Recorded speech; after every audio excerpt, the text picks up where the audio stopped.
Meus irmãos e minhas irmãs, paz e bem. Nós hoje vamos acompanhar mais um episódio do povo de Israel.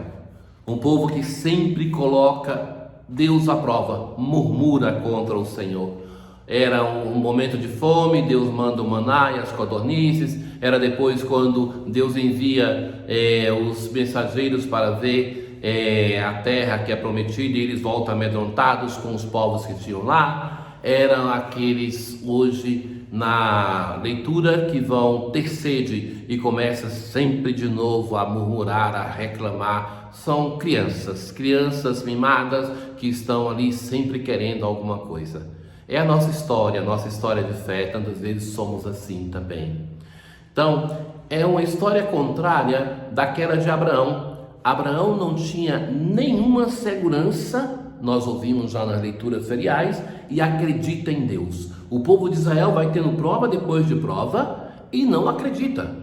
Veja como nós também muitas vezes somos desejosos de termos provas para a nossa fé, como se resolvesse o caminho de fé. A fé se tem na palavra de Deus, se crê que é viva e eficaz essa palavra. Isso é a experiência de Abraão. O povo de Israel tinha provas, tinha gestos do Senhor e sempre de novo está duvidando. Na leitura de hoje vai acontecer que eles não têm água e eles não têm água nem para si nem para os animais. Então eles vão até Moisés e Arão e tem uma rebelião contra esses dois. Então começam aquelas acusações: para que trouxestes a comunidade do Senhor a este deserto, a fim de que morrêssemos nós e nossos animais? Por que nos fizeste sair do Egito e nos trouxestes a esse lugar detestável, em que não se pode semear e que não produz figueiras, nem vinhas, nem romanceiras, e além disso não tem água para beber? Então, nem sequer tem a capacidade de aceitar o deserto como um lugar liminar, um lugar de passagem entre a escravidão e a terra prometida. Então, Moisés e Arão vão até a tenda de reunião e se colocam em oração. O Senhor falou então a Moisés para tomar a sua vara. Então isso é sempre interessante, que não é Deus mesmo que vai fazer brotar a água, mas manda que ele tome a sua vara e que vá até a pedra e ela vai dar água. Então isto é o episódio do momento da sede. Mas essa leitura se conclui com uma coisa curiosa, que é: Deus vai falar assim a Moisés e a Abraão: visto que não acreditastes em mim, para manifestar a minha santidade aos olhos dos filhos de Israel, não introduzireis este povo na terra que lhe vou dar.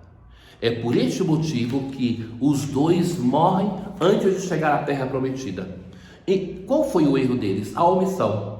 Eles escutaram tudo que o povo estava falando contra Deus, e eles não abriram a boca para defender a Deus. E por este motivo, no livro dos Números, é este o motivo pelo qual Moisés não entra na terra prometida. Moisés vai vislumbrar de longe a terra prometida, mas nela não vai entrar. No livro de Deuteronômio tem uma outra explicação, mas essa aqui nos basta para entendermos este fato, que é a omissão de Moisés e Arão. Então, duas coisas chamam a atenção para a nossa vida de fé nessa leitura. Nós muitas vezes ignoramos os nossos pecados por omissão. O pecado não é somente o que nós fazemos, mas também o que nós não fazemos e esquecemos de confessar. Segunda coisa, o paradoxo de Moisés deve chamar muito a nossa atenção. Moisés arrancou um povo da escravidão para conduzi-lo à terra prometida.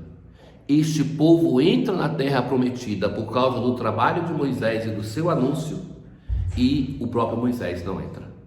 Então, caríssimos, nós também no nosso ministério tantas vezes podemos provar isso, de que muita gente pela nossa ação se converte, entra na casa de Deus, entra num caminho sério de santidade, de conversão, e que nós podemos não entrar, que a nossa voz deve servir primeiramente para a nossa conversão, para nós mudarmos de vida. Então, que o exemplo de Moisés possa chamar a nossa atenção. No Evangelho de hoje nós temos um episódio muito determinante que está presente em todos os sinóticos. Aquilo que acontece na beira da terra pagã. Ali intencionalmente Jesus, em Cesareia de Filipe, vai fazer uma pergunta para os discípulos: quem diz os homens ser o Filho do Homem? No Evangelho de Mateus tem essa peculiaridade. Jesus, fazendo essa pergunta, ele se chama de Filho do Homem. Que dizem os homens ser o Filho do Homem.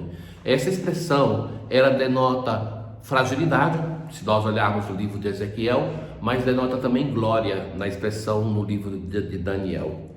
Jesus gosta de se chamar assim. Então, eles vão dizer que estão falando que Jesus é um profeta, é João Batista, Elias ou Jeremias. E então Pedro vai tomar a palavra e vai dizer, quando Jesus vai perguntar: e vós, quem dizeis que eu sou? Pedro vai responder: tu és o Messias, o Filho de Deus vivo. Jesus vai elogiar essa resposta, vai dizer que foi o Pai que iluminou. A resposta de Pedro, ela é tecnicamente precisa, teologicamente correta. Mas o Evangelho lhe prossegue e vai mostrar que Pedro não consegue chegar ao alcance daquilo que está falando. Então Jesus vai falar: tu és Pedro, e sobre essa pedra construirei a minha igreja, e o poder do inferno nunca poderá vencê-la. Eu te darei as chaves do reino dos céus. Tudo que tu ligares na terra será ligado nos céus, e tudo que tu desligares na terra será desligado no céu. Então,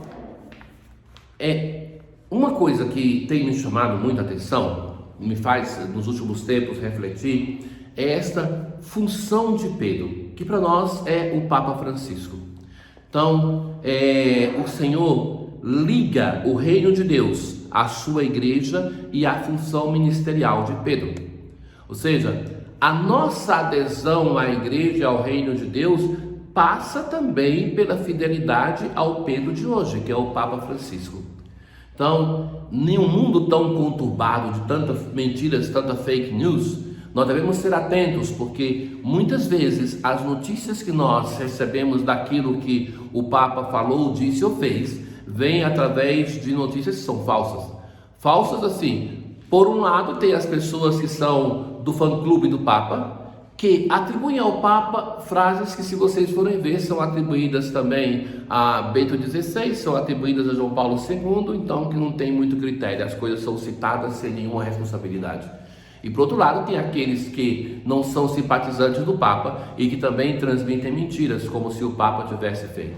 Estejamos atentos. A igreja tem o seu canal oficial de comunicação, que é o site do Vaticano, e é necessário estar atento ali e ver o que é necessário sabermos. Está em língua portuguesa, então só não sabe, só não se forma quem não se quer. Nós temos hoje tantos recursos, tanta facilidade de formação, que de fato só não se forma na fé quem não quer, mas tem que saber escolher os canais apropriados para a sua formação.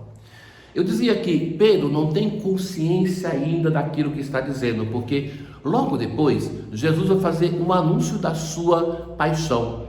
Nos evangelhos sinóticos, por 3 vezes Jesus faz esse anúncio, e todas as vezes não dá muito certo o seu anúncio, não é compreendido.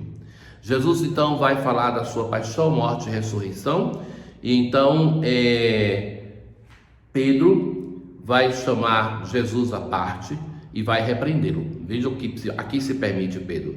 Deus não permita tal coisa, Senhor, que isso nunca te aconteça. Jesus, porém, voltou-se para Pedro e disse: vai para longe, Satanás. Tu és para mim uma pedra de tropeço, porque não pensas as coisas de Deus, mas sim as coisas dos homens. Jesus, na verdade, a tradução é um pouco imprecisa, não é vai para longe, vai, coloca-te atrás de mim, Satanás. Ou seja, eu sou o discípulo, é você que me segue, não eu que te sigo. Então não é você que me repreende daquilo que eu estou anunciando e que é verdadeiro.